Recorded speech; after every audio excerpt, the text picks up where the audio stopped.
మన ప్రభు అయిన యేసుక్రీస్తు నామమున మరొకసారి మీ అందరికీ నా వందనాలు తెలియజేస్తున్నాను. మనము తెస్సలోని పత్రిక ధ్యానం చేస్తా ఉన్నాం. తెస్సలోనిక సంఘం ఎలా ఏర్పడిందో మనం తెలుసుకున్నాం. తెస్సలోనిక సంఘం ఎంత మాదిరి సంఘమో కూడా మనం తెలుసుకున్నాం. అలాగే అపోస్తలుడైన పౌలు ఎంత మాదిరికరమైన సేవకుడు మనం ధ్యానం చేశాం. అలాగే 3వ అధ్యాయంలో పౌలు యొక్క ప్రార్థన మనం ధ్యానం చేశాం. 4వ అధ్యాయం మొదటి 8 వచనాల్లో దేవుని సంతోషపరిచే నడక ఎలా ఉండాలో ఆ సంగతులు మనం తెలుసుకున్నాం. 4వ అధ్యాయం 13వ వచనం నుండి 18వ వచనం తెస్సలోనిక విశ్వాసులకున్న ప్రాముఖ్యమైన సమస్య ఇక్కడ అపోస్తలుడైన పౌలు అడ్రస్ చేసినట్టుగా చూసాం కదా. వారికి ఉన్న ప్రధానమైన సమస్య ఏంటంటే ప్రభు అయిన యేసుక్రీస్తు ఆయన ఆకాశ మండలానికి దిగి వచ్చినప్పుడు నిద్రించిన మా ప్రియులు ఏమవుతారు అని నిద్రించిన వారిని గూర్చిన చింత వారికి ఉంది అని మనం చెప్పుకున్నాం. ఆ విషయాన్ని వివరిస్తూ 4వ అధ్యాయం 13వ వచనం నుండి 18వ వచనం వరకు తెలియచేశాడు. అలాగే 5వ అధ్యాయం మొదటి 2 వచనాల్లో ప్రాముఖ్యంగా ప్రభు దినం ఎప్పుడు వస్తుంది అని వారికున్న సందేహాన్ని అపోస్తలుడైన పౌలు తీర్చినట్లుగా మనం చూస్తా ఉన్నాం. అలాగే 4వ వచనం నుండి 11వ వచనం వరకు వారికున్న మరో ప్రధానమైన సమస్యను చక్కగా వారికి వివరించి వారిని ప్రోత్సహిస్తున్నట్టుగా మనం చూస్తా ఉన్నాం. వారికున్న సమస్య ఏంటంటే మంచిది, నిద్రించిన వారి గురించిన స్పష్టత మాకు వచ్చింది. అయితే జీవించి ఉన్న మేము ఆయన వచ్చినప్పుడు మేము ఆయన్ని కలుసుకుంటామా లేదా, అంటే మా సిద్ధపాటు సరిపోతుందా లేదా అనేది వారికున్న మరొక ప్రధానమైన ఆందోళన. ఆ విషయాన్ని అడ్రస్ చేయటం కొరకు ఈ 5వ అధ్యాయం 4వ వచనం నుండి 11వ వచనం వరకు ఆ సంగతులు తెలియచేశాడు. మా వచనాలు మనం పోయిన వారమే మనం చదువుకున్నాం. మరలా ఒకసారి 5వ అధ్యాయం మొదటి నుండి 11వ వచనం వరకు చదువుకుందాం. తెస్సలోని పత్రిక మొదటి అధ్యాయం తెస్సలోని మొదటి పత్రిక 5వ అధ్యాయం మొదటి 11 వచనాలు. సహోదరులారా, ఆ కాలమును గూర్చి ఆ సమయములను గూర్చి మీకు రాయనక్కరలేదు. రాత్రివేళ దొంగ ఎలాగూ వచ్చునో అలాగే ప్రభు దినము వచ్చునని మీకు బాగుగా తెలియను. లోకులు నెమ్మదిగా ఉన్నది, భయమేమీ లేదని చెప్పుకొనుచుండగా గర్భిణీ స్త్రీకి ప్రసవ వేదన వచ్చినట్లు వారికి ఆకస్మికముగా నాశనము తటస్థించును. కనుక వారెంత మాత్రమును తప్పించుకొనలేరు. సహోదరులారా, ఆ దినము దొంగ వలె మీ మీదికి వచ్చుటకు మీరు చీకటిలో ఉన్నవారు కారు. మీరందరూ వెలుగు సంబంధులను పగటి సంబంధులనై ఉన్నారు. మనము రాత్రి వారము కాము, చీకటి వారము కాము. కావున ఇతరుల వలె నిద్రపోక మెలకువగా ఉండి మత్తులము కాక యుందము. సహోదరులారా, రాత్రివేళ మత్తులము కాక యుందము. నిద్రపోవారు రాత్రివేళ నిద్రపోదురు, మత్తుగా ఉండువారు రాత్రివేళ మత్తుగా ఉందురు. మనం పగటి వారమై ఉన్నాము గనుక మత్తులమై ఉండక విశ్వాస ప్రేమలను కవచము, రక్షణ నిరీక్షణయను శిరస్త్రాణమును ధరించుకొందము. ఎందుకనగా మన ప్రభు అయిన యేసుక్రీస్తు ద్వారా రక్షణ పొందుటకే దేవుడు మనల్ని నియమించను కానీ ఉగ్రత పాల్గొటకు నియమింపలేదు. మనము మేలుకొని ఉన్నను, నిద్రపోవచ్చున్నాను. తనతో కూడా జీవించ నిమిత్తము ఆయన మన కొరకు మృతి పొందెను. కాబట్టి మీరిప్పుడు చేయుచున్నట్టుగానే ఒకరినొకడు ఆదరించి ఒకరినొకడు క్షేమాభివృద్ధి కలుగజేయడి. చిన్న ప్రార్థన చేసుకుందాం. మా ప్రేమ గల తండ్రి, ఉదయకాలం మీరు మాకు అనుగ్రహించిన ఈ మంచి సమయాన్ని బట్టి మీకు వందనాలు. చదువుబడిన వాక్యం నాయన మా ఎదుటుండగా మీరే నాయన మాకు అర్థమయ్యే రీతిలో మీరే మాతో మాట్లాడమని. వీళ్ళంతా ఎలా ఉన్నారంటే, వీళ్ళు మెళకువగా ఉండరు, ప్రార్థన చేయరు. ఏం చేస్తూ ఉంటారు? నిద్రిస్తూ ఉంటారు. ఎందుకంటే వారు నాశనాన్ని గురించి అసలు ఆలోచించేవాళ్ళు కాదు, ప్రభు రాకడ గురించి వాళ్ళు ఆలోచించేవాళ్ళు కాదు, తీర్పు గురించి వాళ్ళు ఆలోచించేవాళ్ళు కాదు. స్వార్థ ప్రకటించబడుతూ ఉంటే వారు ఏమాత్రం మెళకువ లేకుండా నిద్రపోతూ ఉంటారు. స్వార్థ ప్రకటించబడుతూ ఉంటే వారు నిద్రపోయేవారుగా ఉంటారు. ఒకరోజు స్వార్థ ఆగిపోతుంది. స్వార్థ ఆగిపోయినప్పుడు అప్పుడు మెలకు వస్తుంది.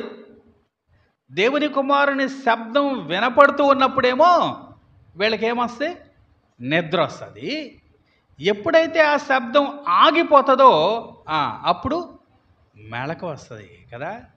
అంటే వీళ్ళు ఈ శబ్దానికి బాగా అలవాటు పడిపోయారు.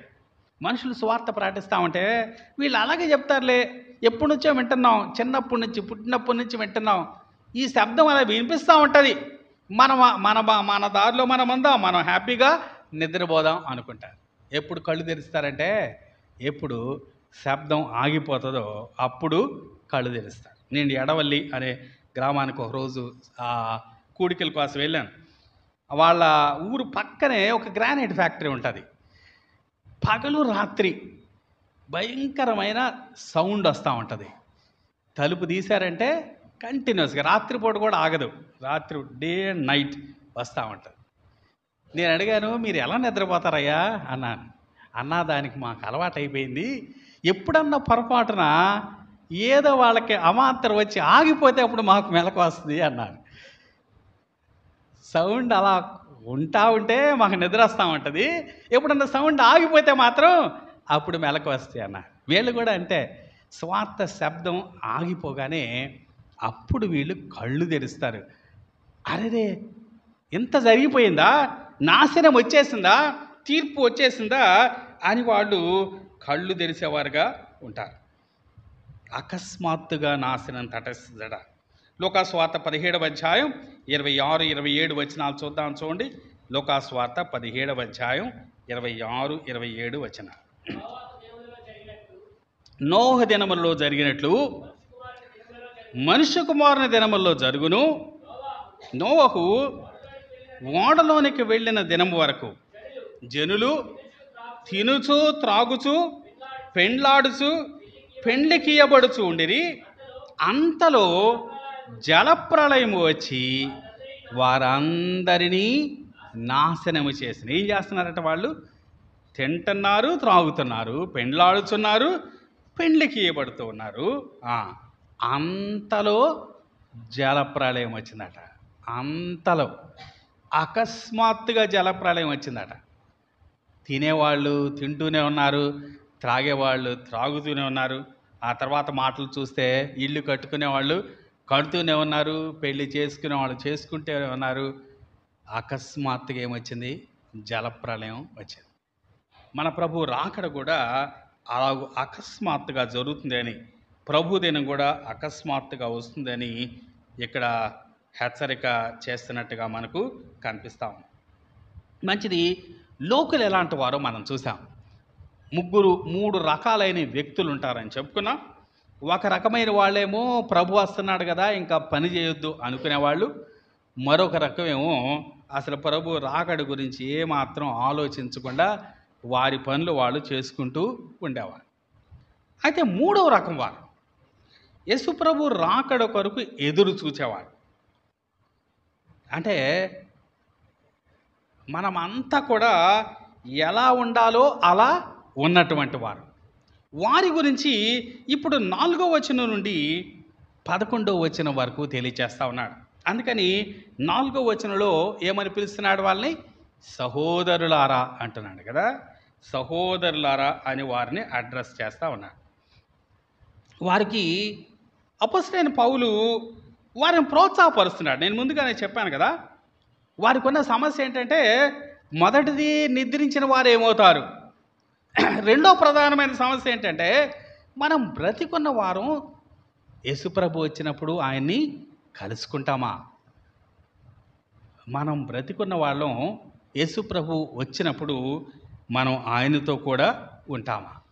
అంటే యేసుప్రభు వచ్చినప్పుడు ఆయనతో కలుసుకుంటాము అనే నిశ్చయిత వాళ్ళకి లేదు. ఎందుకంటే వారికి ఇవ్వబడిన వెలుగు చాలా పరిమితం కదా, వారికి తెలిసిన వాక్యం చాలా పరిమితం. అందుకని వారికి ఆ నిశ్చయిత లేదు. ఈ దినాల్లో కూడా చాలామంది అలాంటి నిశ్చయిత లేని వాళ్ళు మనకు కనిపిస్తూ ఉంటారు. ప్రభు నమ్ముకున్నాం విశ్వాసులు అంటారు, కానీ వాళ్ళు ప్రార్థన చేస్తే ఒకప్పుడు ఇలా ప్రార్థన చేస్తారు, ప్రభువా నీ వచ్చినప్పుడు నన్ను ఎత్తబడే గుంపులో ఉంచు ప్రభువా అని ప్రార్థన చేస్తూ ఉంటారు కదా. దేని కొరకు ప్రార్థన చేస్తున్నారు వాళ్ళు? ఎత్తబడే గుంపులో ఉంచు అని ప్రార్థన చేస్తూ ఉన్నారు. యేసుప్రభునందు నీవు విశ్వాసం ఇచ్చిన వాడవైతే నువ్వు ఎత్తబడిన గుంపులో ఉన్నట్టే కదా. ఎత్తబడిన గుంపులో ఉండి ప్రభువా నేను ఎత్తబడిన గుంపులో ఉండేట్లుగా నన్ను చేయని ప్రార్థన చేయటం అవివేకం కదా. ఎందుకంటే వారికి నిజమైన నిశ్చయిత లేదు. ఇక్కడున్న వారికి కూడా అప్పటికి వారికి ఉన్న వెలుగును బట్టి వారికి నిశ్చయిత లేదు. ఇప్పుడు వారిని ప్రోత్సహిస్తున్నాడు, 3 రకాలుగా ప్రోత్సహిస్తున్నాడు అపోస్తలుడైన పౌలు.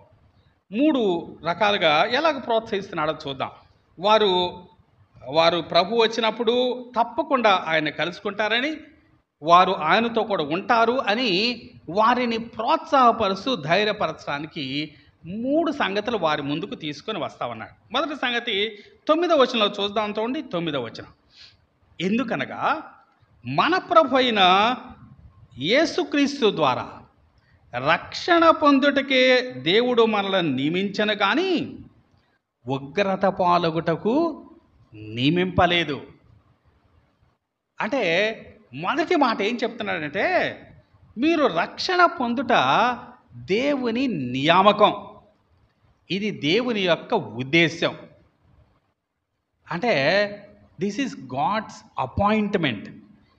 దేవుడు మిమ్మల్ని ఎలాగ నియమించాడు? దేని కొరకు నియమించాడు? రక్షణ పొందడానికి నియమించాడు, ఉగ్రత పాలొకటి నియమింపలేదు.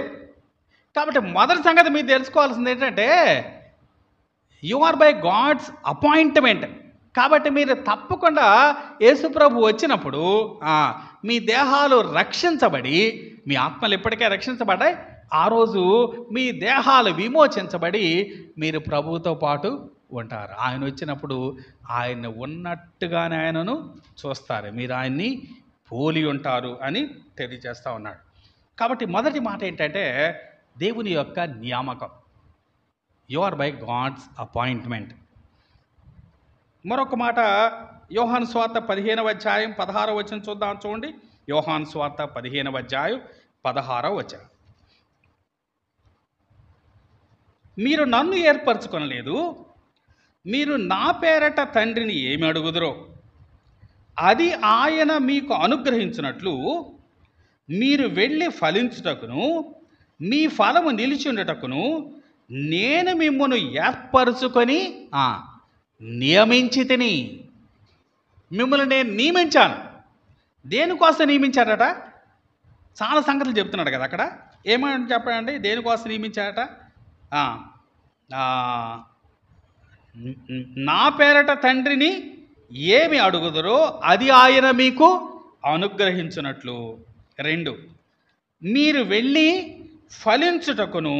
3, మీ ఫలము నిలిచి ఉండుటకును నేను మిమ్మల్ని నియమించాను అంటున్నాడు. ఇదిగో ఈ 3 విషయాలు మీ జీవితాల్లో జరగటం కొరకు నేను నియమించాను అంటున్నాడు. ఇక్కడ కూడా అంటున్నాడు, నీ ఉగ్రత పాలవటానికి మీరు నియమింపబడలేదు, మీరు రక్షించబడటానికే నియమింపబడ్డారు. మరి ఉగ్రత పాలవటానికి ఎవరు నియమింపబడ్డారు? 1 పేతురు పత్రిక 2వ అధ్యాయం 9వ వచనం చదువుదాం. చూడండి, 1 పేతురు పత్రిక 2వ అధ్యాయం 9వ వచనం. 1 పేతురు పత్రిక 2వ అధ్యాయం 8వ వచనం, క్షమించండి, 2వ అధ్యాయం 8వ వచనం. కట్టువారు వాక్యమున కవిదేవులై తొట్టిల్లుచున్నారు, దానికే వారు నియమింపబడిరి. ఇక్కడ కట్టేవాళ్ళ గురించి చెప్తున్నాడు. ఎవరంటే ఈ కట్టేవాళ్ళు? ఎలాంటి కట్టేవాళ్ళు వీళ్ళు? వీళ్ళు కడతా ఉంటే ఒక రాయిని ఏం చేశారట, నిషేధించారట. ఈ రాయి పనికిరాదు ఈ కట్టడానికి, ఈ రాయి దీనికి సూటబుల్ కాదు అని ఒక రాయిని తీసి పారేశారట. ఎవరా రాయి? మన ప్రభు అయిన యేసుక్రీస్తే. ఆ తర్వాత తెలుసుకున్నారు ఇది మూలకు తలరాయి, ఈ రాయే ఉండాలి అని తర్వాత తెలుసుకున్నారు. ముందుకేం చేశారట, రాయిని వాళ్ళు నిషేధించారు. వాళ్ళని ఇక్కడ ఏమంటున్నా అంటే కట్టువారు అంటున్నాడు. వాళ్ళు ఏం చేశారట, వాక్యమునకు అవిధేయులై తొట్టిల్లుచున్నారు, దానికే వారు నియమింపబడిరి. కొందరేమో మీరు ఫలం ఫలించడానికి, మీ ఫలం నిల్చుంటానికి, మీరు అడిగింది దేవుడు అనుగ్రహించడానికి నియమించబడితే, మరికొందరేమో ఉగ్రత పాలవటానికి నియమించబడ్డారు. లేక మరొక రీతిగా చెప్పాలంటే వారు అవిధేయులై తొట్టిల్లు వారుగా వారు నియమించబడ్డారు. దశలోని విశ్వాసులు చెప్తున్నాడు, ఇదిగో మీరు అలాగూ తొట్టిల్లటానికి నియమించబడిన వాళ్ళు కాదు, మీరు నిలబట్టడానికి నియమించబడిన వాళ్ళు, మీరు తొట్టిల్లటానికి నియమించబడిన వాళ్ళు కాదు, మీ ఫలం నిలిచుండటానికి నియమించబడిన వారు మీరు. కాబట్టి మీరు ఇంకా యేసుప్రభు వచ్చినప్పుడు నేను కలుసుకుంటానో లేదో అని మీరు ఆందోళన పడాల్సిన అవసరం ఏంటి కదా. ఆయన వచ్చినప్పుడు మీరు తప్పకుండా ఉంటారు. ఎందుకంటే మీకు ఇప్పటికే మీ నియామక పత్రం మీకు అందింది, అపాయింట్మెంట్ లెటర్ అందింది. అపాయింట్మెంట్ లెటర్ అందిన తర్వాత కూడా దేవా నాకు ఉద్యోగం ఇయ్యని ప్రార్థన చేశారనుకోండి, ఏమంటారు వాళ్ళని? అయ్యా నీ ఉద్యోగం ఇది అని ఒక నియామక పత్రం కూడా ప్రభుత్వం వారు ఇచ్చారు. ఇచ్చిన తర్వాత అయ్యా నాకు ఉద్యోగం ఇయ్యని ప్రార్థన చేశారనుకోండి, చాలా అవివేకం కదా. దేవుడు మిమ్మల్ని నియమించాడు. కాబట్టి మొదటి విషయం ఏంటంటే దేవుని నియామకం, బై గాడ్స్ అపాయింట్మెంట్.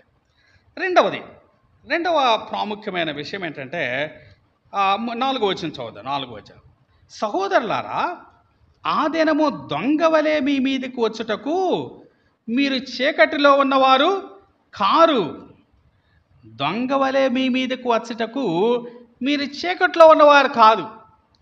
చీకట్లో ఉన్న వాళ్ళు వేరు కదా. చీకట్లో ఉన్నవాళ్ళు ఎవరు? ఇందాక చెప్పుకున్నామే, లోకులు కదా. భయమేమీ లేదు, నెమ్మదిగా ఉంది అని చెప్పుకుంటున్నారే, వాళ్ళు చీకట్లో ఉన్నవాళ్ళు. మీరు చీకట్లో ఉన్నవాళ్ళు కాదు. ఇంకా ఆ తర్వాత ఏమంటున్నాడు 5వ వచనం, మీరందరూ వెలుగు సంబంధులు, పగటి సంబంధులనై ఉన్నారు. మనము రాత్రి వారము కాము, చీకటి వారము కాము. 3వ వచనంలోనేమో లోకులని ఏమని పిలిచాడు? వారు అన్నాడు కదా. అలాగే 4, 5 వచనాల్లోనేమో సహోదరుల్ని మీరు అన్నాడు. ఇప్పుడు మీరు అని దాంతోపాటు ఎవరిని కలుపుకుంటున్నాడు? పౌలుని కూడా కలుపుకుంటున్నాడు. ఇప్పుడు ఏమంటున్నాడు? మనం అంటున్నాడు. మీరు మాత్రం కాదయ్యా, మనం అంటే మీరు, నేను అందరం ఇదే కేటగిరీకి చెందిన వాళ్ళం. కాబట్టి వారి లాంటి వాళ్ళం కాదు మనం. మీరు లేక నేను, మనం వేరైన వారం కదా. మనం ప్రత్యేకించబడిన వారం. మనం చీకటి వారం కాదు, మనం వెలుగు సంబంధం. కాబట్టి రెండవ ప్రధానమైన విషయం ఏంటంటే మీరు ప్రత్యేకించబడ్డారు. Your separation. మొదటిది ఏంటంటే యువర్ అపాయింట్మెంట్, రెండవది యువర్ సపరేషన్. మీరు చీకట్లో ఉన్న వాళ్ళు వేరు, మీరు వేరు. చీకట్లో ఉన్న వాళ్ళకి ఉన్న అంతం వేరు, మీకున్న అంతం వేరు. చీకట్లో ఉన్న వాళ్ళ పరిస్థితి వేరు, మీ పరిస్థితి వేరు. మీరు పగటి సంబంధులు, మీరు వెలుగు సంబంధులు అంటారా. 5వ వచనం చదువుదామా. 5వ వచనం, మీరందరూ వెలుగు సంబంధులను పగటి సంబంధులనై ఉన్నారు. మనము రాత్రి వారము కాము, చీకటి వారము కాము. 2 మాటలు చెప్పాయండి. వీళ్ళని ఎలా డిఫైన్ చేశాడు చెప్పండి. 1 మీరు వెలుగు సంబంధులు, 2 మీరు పగటి సంబంధులు. వెలుగు సంబంధులు అంటే ఏం చేయాలి? వీళ్ళు ఏం చేయాలా? వెలుగివ్వాలా కదా. మీరు లోకమునకు వెలుగై ఉన్నారు అన్నాడు. కాబట్టి మీరు వెలుగు సంబంధులు. మీరు మీ పని ఏంటంటే లోకానికి వెలుగివ్వాలి. రెండవది పగటి సంబంధులు. యోహాను సువార్త 9వ అధ్యాయంలో మన ప్రభు అన్నాడు, పగలున్నంత వరకు నేను పని చేయాలి అన్నాడు. ఎప్పటి వరకు పని చేయాలట? పగలున్నంత వరకు పని చేయాలట. ఈ రోజుల్లో నైట్ డ్యూటీస్ కూడా చేస్తున్నారు అనుకోండి, అది వేరే విషయం. కాబట్టి ప్రతి ఒక్కరూ పగలున్నంత వరకు పని చేయాలి. కాబట్టి పగటి సంబంధులు అంటే అర్థం ఏంటి? మీరు పని చేయాలా. వెలుగు సంబంధులు అంటే మీరు వెలుగివ్వాలా, పగటి సంబంధులు అంటే మీరు పని చేయాలి. మత్తయి సువార్త 5వ అధ్యాయంలో మీరు లోకానికి వెలుగు, అందుకని ఏమివ్వాలి? మీరు వెలుగివ్వాలి. ఆ తర్వాత ఏమన్నాడు? మీ సత్క్రియలు అనేకులు ఎదుట ప్రకాశించాలి అన్నాడు. అంటే మనం ఏం చేయాలా? క్రియలు చేయాలా. ఎందుకంటే మనం పగటి సంబంధులం కాబట్టి మీరు వెలుగు సంబంధులు, అలాగే పగటి సంబంధులు. మీరు వెలిగిచ్చేవారు, అలాగే పని చేసేవారు. కాబట్టి మీకు వాళ్ళకి సంబంధమే లేదు. మీరు వారి నుంచి ప్రత్యేకించబడిన వారు. You are separated or rather sanctified. మీరు వేరు చేయబడిన వారు. కాబట్టి వాళ్ళకున్న కన్ఫ్యూజన్ మీకు ఉండాల్సిన అవసరం లేదు. కాబట్టి 2 విషయాలు ప్రధానంగా చెప్పాడు. ఒకటి ఏంటంటే మీ నియామకం మీరు గుర్తు తెచ్చుకోండి. రెండవది మీ ప్రత్యేకత మీరు గుర్తు తెచ్చుకోండి అంటున్నాడు. మూడవది 6వ వచనం చదువుదాం. 6వ వచనం. కావున ఇతరుల వలె నిద్రపోక మెలకువగా ఉండి మత్తులము కాక ఉందము. నిద్రపోవారు రాత్రివేళ నిద్రపోవుదురు, మత్తుగా ఉండువారు రాత్రివేళ మత్తుగా ఉందరు. మనం పగటి వారమై ఉన్నాము గనుక మత్తులమై ఉండక విశ్వాస ప్రేమలను కవచము, రక్షణ నిరీక్షణను శిరస్త్రాణమును ధరించుకొందము. ఇక్కడ వారికి కొన్ని సూచనలు చేస్తూ ఉన్నాడు. ఏంటి వారికి వచ్చే సూచనలు అంటే, ఒకటి మీరు నిద్రపోవద్దు అంటున్నాడు, మీరు మెలకువగా ఉండండి అంటున్నాడు. రెండవది మీరు మత్తులై ఉండకండి అంటున్నాడు.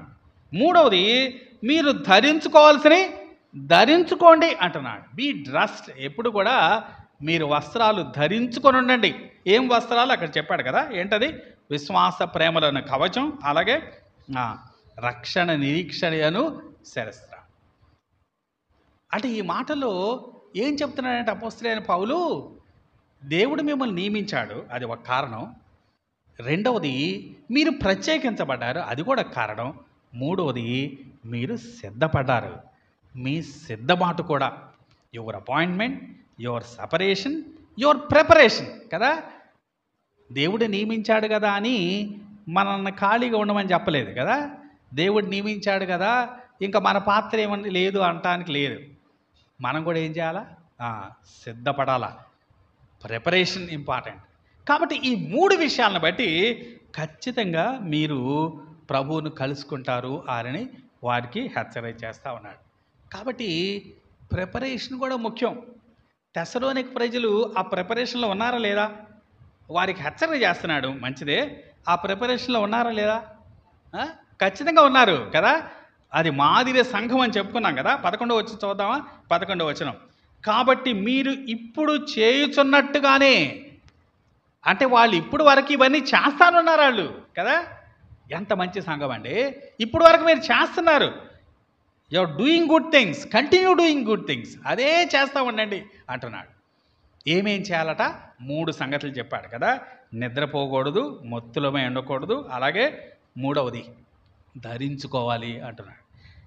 ఈ మాటల్లో ఈ మన 4వ అధ్యాయం నుంచి 5వ అధ్యాయం వరకు చదువుతామంటే నిద్ర చాలాసార్లు వచ్చింది కదా. అప్పుడప్పుడు మనకు మీటింగ్లో వస్తుంది నిద్ర, ఇక్కడ వాక్యంలో నిద్ర చాలాసార్లు వచ్చింది. ఒక్కొక్క చోట ఒక్కొక్క అర్థంతో ఉంది. 4వ అధ్యాయం 13వ వచనం తెలుసు కదా. నిద్రించుచున్న వారిని గూర్చి మీకు తెలియకుండుట నాకు ఇష్టం లేదు. అక్కడ నిద్ర అంటే అర్థం ఏంటి? చనిపోవటం కదా. ఇప్పుడు మీరు నిద్రపోవద్దు అంటున్నాడు. దీని అర్థం ఏంటి? అలర్ట్గా ఉండండి కదా. అంటే నిద్రపోవటం అంటే అలర్ట్గా లేకపోవటం, అప్రమత్తంగా లేకపోవటం అన్నమాట. కాబట్టి ఒక్కొక్క చోట ఒక్కొక్క అర్థం. అలాగే 10వ వచనం చూద్దాము. 10వ వచనం. మనం మేలుకొని ఉన్నను నిద్రపోవచ్చును, తనతో కూడా జీవించు నిమిత్తము ఆయన మన కొరకు మృతి బంధనం. ఇక్కడ నిద్ర అంటే అర్థం ఏంటి? ఇది మనం అనుకునే నిద్ర, భౌతికమైన నిద్ర, మనం ప్రతి రాత్రి వేళపోయే నిద్ర. కాబట్టి నిద్ర అనే మాట చాలా రకరకాలుగా ఇక్కడ ఉపయోగించబడింది. ఇక్కడ మీరు నిద్రపోవద్దు అంటే మీరు అలక్ష్యంగా ఉండొద్దు, మీరు అప్రమత్తంగా ఉండండి అంటున్నాడు. కాబట్టి మీరు నిద్రపోవద్దు, మత్తులై ఉండొద్దు అంటున్నాడు.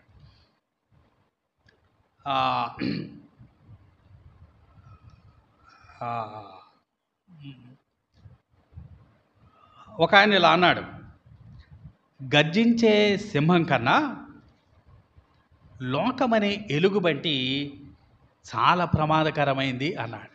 సాతాన్ని ఏమంటాం మనం? గర్జించే సింహం అంటాం కదా. గర్జించే సింహం కన్నా లోకమనే ఎలుగుబంటి చాలా ప్రమాదకరమైంది అంటే దాంట్లో ఉద్దేశం ఏంటంటే సాతాను కన్నా లోకం చాలా ప్రమాదకరమైంది. సాతానుడు డైరెక్ట్గా ఫైట్ చేస్తాడు కదా, కానీ లోకం ఏం చేస్తుంది తెలుసా? చాలా నెమ్మదిగా నిద్రపుచ్చుద్ది మనుషుల్ని కదా.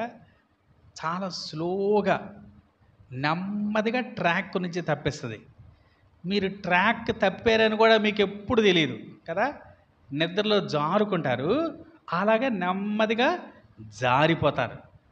అది లోకం చేసే పని.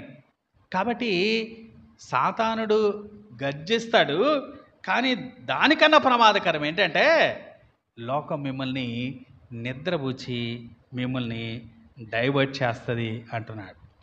కాబట్టి మీరు నిద్రపోవద్దు, మీరు మెళకువగా ఉండండి అంటున్నాడు.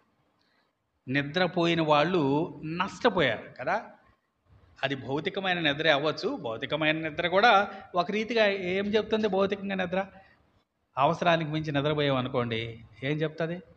అది కూడా అప్రమత్తత లేకపోవటమే.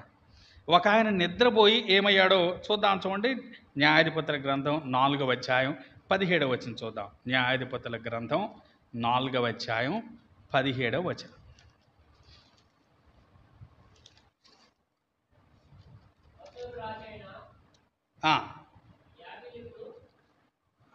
హాసోరు రాజైన యాబీనుకును కయ్యూనీయుడైన హెబెరు వంశస్థులకును సమాధానము కలిగి ఉండెను గనుక సీసెరా కాలినడకును కయ్యూనీయుడకు హెబెరు భార్య అయిన యాయేలు గుడారమునకు పోయెను. అప్పుడు యాయేలు సీసెరాను ఎదుర్కొని పోయి అతను చూచి, నా ఏలినవాడా, నా తట్టు తిరుగుము, భయపడకమని చెప్పినందున అతడు ఆమె గుడారమును చొచ్చెను. ఆమె గొంగళితో అతని కప్పగా అతడు దప్పికొని ఉన్నాను. దయచేసి దాహమునకు కొంచెము నీళ్ళమని ఆమెను అడిగాను. ఆమె ఒక పాల బుడ్డి విప్పి అతనికి దాహమిచ్చి అతని కప్పుచుండగా అతడు గుడారపు ద్వారముని నిల్చుండము. ఎవడే కానీ లోపలికి వచ్చి ఇక్కడ ఎవడైనా ఉన్నాడా అని నేను అడిగినట్లా నీవు ఎవడనూ లేడని చెప్పవలను. పిమ్మట హెబెరు భార్య అయిన యాయేలు గుడారపు మేకు తీసుకొని సుత్తి చేత పట్టుకొని అతని వద్దకు మెల్లగా వచ్చి అతనికి అలసట చేత గాఢ నిద్ర కలిగి ఉండగా నేలకు దిగినట్లు ఆ మేకును అతని కడతనలో దిగ్గగొట్టగా. ఏం చేశాట ఈయన? గాఢ నిద్రకి వెళ్ళాడు. ఎవరైనా సీసెరా అంటే ఎవరైనా నిద్రపోవాల్సినడా? సైన్యాధిపతి, యుద్ధం చేయాల్సినోడు. యుద్ధం చేయాల్సిన వాడికి డే లేదు, నైట్ లేదు. ఎప్పుడైనా అప్రమత్తంగా ఉండాల్సిందే. నిజానికి పారిపోతున్నాడు, తన ప్రాణం కొరకు పారిపోతున్నాడు. అలాంటోడు సరే ఒక ఇంట్లోకి వెళ్ళాడు, ఆమె మంచి సేద తీర్చింది, అంత మాత్రం వెంటనే నిద్రపోవాలా? శత్రువు నిన్ను తరుముతున్నాడని తెలిస్తే, శత్రువు నిన్ను వెంటాడుతున్నాడని తెలిసినప్పుడు ఎలా నిద్రపోయాడట? గాఢ నిద్రపోయాడట. ఏమయ్యాడు? చచ్చాడు కదా. నిద్ర చాలా చాలా ప్రమాదకరం. బైబిల్లో నిద్రపోయి పోగొట్టుకున్న వాళ్ళు చాలామంది మనకు కనిపిస్తారు. 10 మంది కన్యకలు పెండ్లి కుమారుని ఎదుర్కోవటానికి వెళ్ళారట. దేనికోసం వెళ్ళారు? పెండ్లి కుమారుని ఎదుర్కోవటానికి వెళ్ళారు వాళ్ళు. అంటే ఒక పెద్ద మిషన్తో వెళ్ళారు వాళ్ళు. వెళ్ళారు కానీ 5గురు ఏమయ్యారట? నిద్రపోయారట. పెండ్లి కుమారుని కలుసుకోవటానికి వెళ్ళి నిద్రపోతే ఎట్లా? అలాగే సంసోను గురించి మనకు తెలుసు కదా. సంసోను కూడా నిద్రపోయాడు, నష్టపోయాడు. దావీదు కూడా నిద్రపోయాడు కదా. నిద్రపోయి నష్టపోయిన వాళ్ళు చాలామంది ఉన్నారు. క్రొత్త నిబంధనలో గెత్సెమనే వనంలో యాకోబు, పేతురు, యోహానుల్ని మీరు శోధింపబడకుండానట్లు మీరు ప్రార్థన చేయండి, మెలకువగా ఉండండి అన్నారు. కానీ వాళ్ళు నిద్రపోయారు. కాబట్టి దేనికి గురయ్యారు? శోధనకి గురయ్యాడు. పేతురు పాపం 3 సార్లు నేను ఎరుగను అని బంకాల్సి వచ్చింది. కాస్త ఓపికగా నిద్రగాసి ప్రార్థన చేస్తుంటే ఎంత బాగుండేదో కదా. కాబట్టి నిద్రపోతే నష్టపోతాం. కాబట్టి అంటున్నాడు, మీరు నిద్రపోవద్దు, ఆయన వచ్చినప్పుడు మెలకువగా ఉండండి అంటున్నాడు. రోమీలకు రాసిన పత్రిక 13వ అధ్యాయం 11వ వచనం చూద్దాం. చూడండి, రోమీలకు రాసిన పత్రిక 13వ అధ్యాయం 11వ వచనం. మరియు మీరు కాలము నెరిగి నిద్ర మేలుకొని వేళ అయినదని తెలుసుకొని అలాగు చేయడి, మనము విశ్వాసులమైనప్పటికంటే ఇప్పుడు రక్షణ మనకు మరి సమీపముగా ఉన్నది. మన విశ్వాసులమైనప్పటికంటే మనకు రక్షణ మరి సమీపంగా ఉంది అని రోమాలో ఉన్న విశ్వాసులకు చెప్తున్నాడు. ఈ మాట మనకు చెప్తే ఏమనాలా? ఈ మాట మనకైతే ఇంకా సమీపంగా ఉంది. 2000 సంవత్సరాల క్రితం ఉన్న రోమా విశ్వాసులకి ఈ మాట పౌలు చెప్తున్నాడు. ఈ మాట మనకు గనక చెప్తే ఇంకా మన రక్షణ అతి సమీపంగా ఉంది. కాబట్టి మనం నిద్రపోయే వారంగా ఉండకుండా మెళకువగా నిద్ర మేలుకునే వేళ అయిందని తెలుసుకోవాలి అంటున్నాడు. 1 కొరింథీ 16వ అధ్యాయం 13వ వచనం చూద్దాం. 1 కొరింథీ 16వ అధ్యాయం 13వ వచనం. మెళకువగా ఉండుడి, విశ్వాసమందు నిలకడగా ఉండుడి, పౌరుషము గలవారై ఉండుడి, బలవంతులై ఉండుడి. 4 హెచ్చరికలు చేశాయండి. ఏమన్నాడు? మెళకువగా ఉండండి, విశ్వాసమందు నిలకడగా ఉండండి, పౌరుషము గలవారై ఉండండి, బలవంతులై ఉండుడి అని 4 హెచ్చరికలు కొరింథీ సంఘానికి చేసినట్లుగా మనకు కనిపిస్తాం. అంటే ముఖ్యంగా అపొస్తలుడైన పౌలు ఏం చెప్పదలుచుకున్నాడంటే, విశ్వాసులారా, రేపు మీకు క్షేమంగా ఉంది, మీరు కలవరపడకండి అని చెప్తున్నాడు. అలాగే అవిశ్వాసులకి ఏం చెప్తున్నాడంటే, ఈరోజు క్షేమంగా ఉందని మోసపోకండి అని చెప్తున్నాడు. విశ్వాసులకి ఏం చెప్తున్నాడు? రేపు క్షేమం కాబట్టి మీరు కలవరపడొద్దు. అవిశ్వాసులారా, ఈరోజు క్షేమంగా ఉన్నారని మోసపోకండి అంటున్నాడు.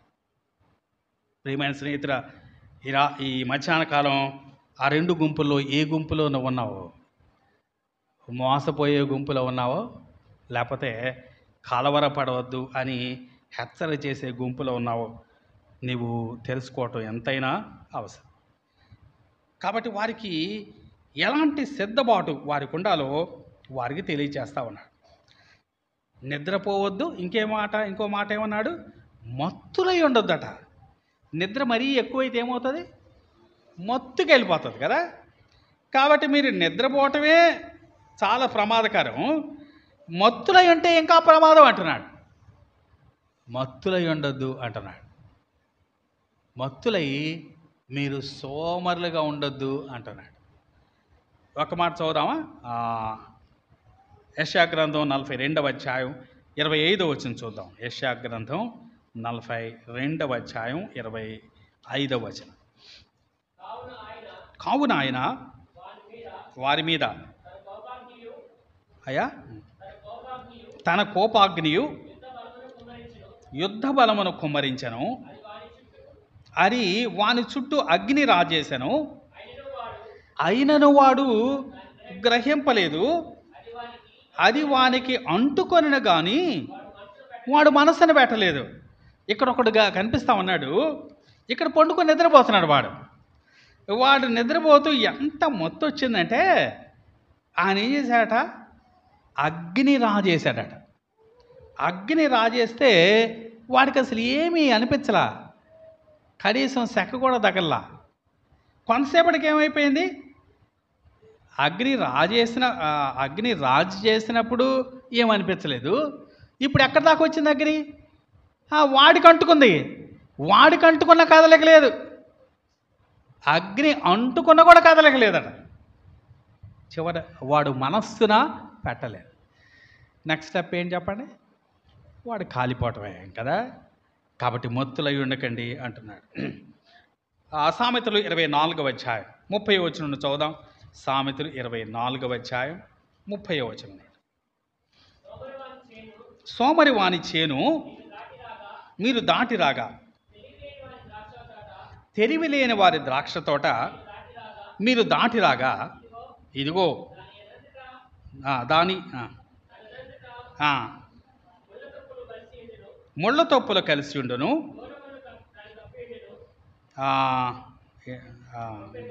దూలగొండ్లు దాని కప్పి ఉండెను, దాని రాతి గోడ పడి ఉండెను. నేను దాని చూచి యోచన చేసుకుంటుని, దాని కనిపెట్టి బుద్ధి తెచ్చుకుంటుని, ఇంకా కొంచెము నిద్ర, ఇంకా కొంచెము కునుకుపాటు, పన్నుడికై ఇంకా కొంచెము చేతులు ముడుచుకొనుట, వీటి వలన నీకు దరిద్రత పరిగెత్తి వచ్చును. ఆయుధస్తుడు వచ్చినట్లు లేమిని మీదికి వచ్చను. ఎలా ఉందట వాని చేను, ఎలా ఉందట వాని ద్రాక్ష తోట ఎలా ఉందో రాస్తున్నాడు. దాని అందంతట ముండ్ల తొప్పలు బలిసి ఉండెను, దూలగొండ్ల దాని కప్పి ఉండెను, దాని రాతి కూడా పడిపోయిందట. ఎవరి పొలం ఇది? సోమరి వాని పొలం కదా.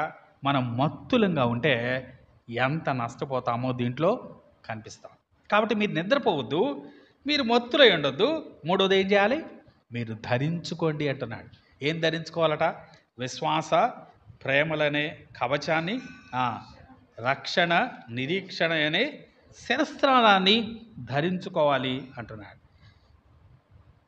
పత్రిక ప్రారంభంలో వారి విశ్వాసాన్ని గురించి మెచ్చుకున్నాడు ఆయన, వారి ప్రేమను గురించి మెచ్చుకున్నాడు, వారి నిరీక్షణ గురించి మెచ్చుకున్నాడు. ఇప్పుడు మరలా ఒకసారి వాళ్ళ హెచ్చరిక చేస్తున్నాడు, మీరు విశ్వాస ప్రేమలనే కవచాన్ని ధరించండి అంటున్నాడు. రక్షణ నిరీక్షణనే శిరస్త్రాణం ధరించండి అంటున్నాడు. ఈ రెండు దేనికోసం ఉపయోగించాయి? కవచాలు, శిరస్త్రాణాలు యుద్ధం కోసమే. కాబట్టి మీరు ఎప్పుడైనా యుద్ధానికి సిద్ధంగా ఉండాలా, దానికి మీరు అప్రమత్తంగా ఉండాలి అని వారిని హెచ్చరిక చేస్తూ ఉన్నాడు. కాబట్టి విశ్వాసమైన మనం ధరించుకున్న వారంగా కనిపించాలి. మనకి చాలా వచనాల్లో అలాంటి మాటలు మనకు కనిపిస్తాయి కదా. ఎఫెసీయులకు రాసిన పత్రిక 6వ అధ్యాయం చదివితే ఏం ధరించుకోవాలన్నాడు అక్కడ? దేవుడిచ్చు సర్వాంగ కవచాన్ని ధరించుకోవాలన్నాడు. రోమీలకు రాసిన పత్రిక 13వ అధ్యాయం 12వ వచనంలో తేజస్ సంబంధమైన యుద్ధోపకరణాలు ధరించుకోండి అన్నాడు. విశ్వాస ప్రేమ అనే కవచమట. అలాగే రక్షణ నిరీక్షణ అనే శిరస్త్ర. ఒక ఆయన ఇలా అన్నాడు, విశ్వాసము సన్నగిలితే ప్రేమ చల్లారుతుంది, ప్రేమ చల్లారితే నిరీక్షణ కోల్పోతావు, నిరీక్షణ కోల్పోతే పాపంలో పడిపోతావు అన్నాడు. మళ్ళా చదువుతాను, విశ్వాసము సన్నగిలితే ప్రేమ చల్లారుతుంది, ప్రేమ చల్లారితే నిరీక్షణ కోల్పోతావు, నిరీక్షణ కోల్పోతే పాపములో పడిపోతావు. విశ్వాస ప్రేమ నిరీక్షణలో ఏది సన్నగిల్లకుండా మనం జాగ్రత్తగా చూసుకోవాలి అంటున్నాడు. మంచిది. చివరిగా 11వ వచనం చదువుదాం. 11వ వచనం. కాబట్టి మీరు ఇప్పుడు చేయుచున్నట్టుగానే ఒకనినొకడు ఆదరించి ఒకనినొకడు క్షేమాభివృద్ధి కలుగజేయడి అంటున్నాడు. ఒకరినొకడు ఆదరించుకోండి అంటున్నాడు. 4వ అధ్యాయం 18వ వచనంలో కూడా ఇలాంటి మాట ఉంది కదా. 4వ అధ్యాయం 18వ వచనం, కాబట్టి మీరు ఈ మాటల చేత ఒకరినొకడు ఆదరించుకోండి అన్నాడు. అక్కడ ఎవరిని ఆదరించాలి? ఆ, ఎవరి ప్రియులైతే నిద్రించారో, ఎవరింట్లో వాళ్ళైతే చనిపోయారో వారిని ఆదరించమంటున్నాడు అక్కడ. ఇక్కడ ఎవరిని ఆదరించమంటున్నాడు? సజీవులుగా ఉన్నారు, వీళ్ళు బ్రతికున్నారు, ప్రభు నమ్ముకున్నారు, కానీ వీళ్ళకేముంది? ఆందోళన ఉంది, ప్రభు వచ్చినప్పుడు మేము కలుసుకుంటామో లేదో అని. వారిని ఏం చేయమంటున్నాడు ఇక్కడ? ఆదరించండి అంటున్నాడు. కాబట్టి చనిపోయిన వారిని బట్టి ఆదరించాలి, బ్రతికున్న వారిని కూడా ఆదరించాలి. ఆదరించి ఏమంటున్నాడు? క్షేమాభివృద్ధి కలుగు చేయడి అంటున్నాడు. ఎంకరేజ్ అండ్ ఎడిఫై, లేకపోతే మరొక రీతిగా ఎంకరేజ్ అండ్ బిల్డ్, ప్రోత్సహించండి, ఇతరులని కట్టండి అంటున్నాడు. ఇతరులని క్షేమాభివృద్ధి కొరకే మీరు పని చేయండి అంటున్నాడు. ప్రాముఖ్యంగా 11వ వచనంలో మొదటి మాట మళ్ళా చూద్దాం, చూడండి. కాబట్టి మీరిప్పుడు చేయుచున్నట్టుగానే ఒకనినొకడు ఆదరించి, మీరు ఇప్పుడు చేయుచున్నట్టుగానే అంటే ఇప్పుడు చెప్పిన పనులన్నీ వాళ్ళు ఇప్పుడు చేస్తానున్నారు. వారికి హెచ్చరిక చేశాడు, మంచిదే, కానీ ఇప్పుడు వరకు వాళ్ళు చేయలేదని హెచ్చరిక చేయలేదు. వాళ్ళు చేస్తూ ఉన్నారు. చేస్తూ ఉన్నదాన్ని మరలా ఒకసారి నొక్కి చెప్తున్నాడు అపోస్తలుడైన పౌలు. వారి గురించి ఎంత మంచి సాక్ష్యం ఇచ్చాయండి. మీరు చేస్తూ ఉన్నారు, you are doing good things, continue what you are doing. మీరు మంచి పనులు చేస్తున్నారు, మీరు చేసే మంచి పనులు ఇంకా కొనసాగించండి అంటున్నాడు. 4వ అధ్యాయంలో అయితే ఏమన్నాడు మనం చదివాం కదా, చదువుదాం ఒకసారి. 4వ అధ్యాయం 4వ అధ్యాయం మొదటి వచనం మధ్యలో చదువుతాను. నేను 4వ అధ్యాయం 2వ వచనం మధ్యలో చదువుతాను. మా వలన నేర్చుకున్న ప్రకారముగా మీరు నడుచుకొనుచున్నారు. ఎలా నడుచుకుంటున్నారట? ఆ నడకని ఏమన్నా మనం గుర్తుందా మీకు ఎవరికన్నా? ఏమన్నా నడకని? దేవుని సంతోషపెట్టే నడక, వాక్ దట్ ప్లీజెస్ గాడ్ కదా. మీరు అలా నడుచుకుంటున్నారు అన్నాడు. అలాగే రెండవ మాట మనకి 4వ అధ్యాయం 10వ వచనంలో చూద్దాం, చూడండి. 4వ అధ్యాయం 10వ వచనం. అలాగనే మాసిదోనియ అంతటా ఉన్న సహోదరులందరినీ మీరు ప్రేమించుతున్నారు. మీరు నడుచుకుంటున్నారు, దేవుని సంతోషపెట్టేట్లుగా మీరు ప్రేమిస్తున్నారు. కాబట్టి మీరు ఇవన్నీ చేస్తూ ఉన్నారు, మంచి క్రియలు చేస్తూ ఉన్నారు. అంటే ఒక రీతిగా వారిని మీరు చాలా మంచివారు అంటున్నాడు కదా. తెస్సలోనిక సంఘం ఎంత మెప్పు పొందింది అపోస్తలుడైన పౌలు దగ్గర. మరి మన సంఘంతో మాట్లాడితే ఎలా మాట్లాడతాడు? ఎలాగా మాట్లాడతాడా? మీరు మంచి పనులు చేస్తున్నారు, కంటిన్యూ డూయింగ్ గుడ్ థింగ్స్ అని. అలాంటి మెప్పు మనం పొందితే నిజంగా మనం ధన్యులు. వారిని అంటున్నాడు, మీరు మంచి పనులు చేస్తున్నారు, మీరు వాటిని కొనసాగించండి. ఇలా కొనసాగిస్తూ మీరు ఒకరినొకరు ఆదరించండి, ఒకరినొకరు క్షేమాభివృద్ధి కలుగు చేయడి అంటున్నాడు. 5వ అధ్యాయంలో ప్రభువుని ఎదుర్కోవటానికి మనుషులు ఎలాగూ సిద్ధపడి ఉండాలో, లేకపోతే ప్రభువుని ఎదుర్కొనే వారు ఎలాంటి నిశ్చయత కలిగి ఉండాలో ఈ మాటల్లో 4వ వచనం నుండి 11వ వచనం వరకు తెలియజేస్తా ఉన్నాడు. 3 రకాలైన వ్యక్తులు మనం చూసాం కదా, 3 రకాలైన ప్రజలను చూసాం. అలాగే వారిని ప్రోత్సహించడానికి 3 విషయాలు పౌలు వారి ముందుకు తీసుకొని వచ్చాడు అని చూసాం. ఒకటి మీ నియామకం, రెండవది మీ ప్రత్యేకత, మూడవది మీ సిద్ధపాటు. వీటిని బట్టి మీరు యేసు ప్రభు వచ్చినప్పుడు మీరు తప్పకుండా ఆయనను కలుసుకుంటారు అని వారిని హెచ్చరిక చేస్తూ వారిని ఆదరిస్తున్నట్టుగా మనకి మాటలో కనిపిస్తా ఉంది. యేసయ్య అతి త్వరలో రాబోతున్నాడు. ఆయన వచ్చినప్పుడు ఆయన సంతోషంగా ఎదుర్కొనే వారంగా, ప్రభు అయిన యేసు రమ్ము అని ఆయన తట్టు చూసే వారంగా మనమందరం ఉండటం ఎంతైనా మేలుకరం. దేవుడు అలాగూ మనలో ఒక్కొక్కరిని బలపరిచి నడిపించును గాక. చిన్న ప్రార్థన చేసుకుందాం.